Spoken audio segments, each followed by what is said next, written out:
पंडित are के Sharma in on Mayawati ji. सबसे पहले तो मायावती जी के बारे में बताएं। देखिए सब ऐसा है कि आरकेबी शो के माध्यम से हमने एक भविष्यवाणी की थी कि यही साल में इलेक्शन होंगे। पहले न्यूक्लियर डील की बात हो रही थी कि न्यूक्लियर डील की वजह से हो सकता है जो लेफ्ट है वो अपना समर्थन खींच ले, और अभी मायावती जी का खतरा पैदा हो सकता है।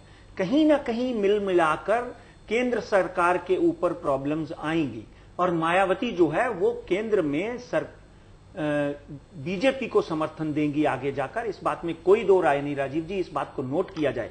और आपके मुताबिक बहुजन समाज पार्टी भारतीय जनता पार्टी को समर्थन देगी, आगे जाकर भारतीय जनता पार्टी को समर्थन देगी। और यहां तक कांग्रेस की कुंडली में देखता हूं और बीएसपी की कुंडली देखता हूं, मिसेस गांधी की कुंडली, और जब मायावती की कुंडली देखता हूं तो they can walk together but they can not work together. Let me tell you one thing.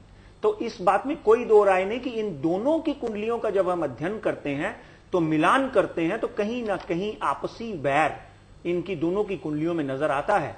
Mayawati ji आगे जाकर डेफिनेटली अपने आप को प्रधानमंत्री के रूप में इस देश में कैंडिडेट घोषित करेंगी।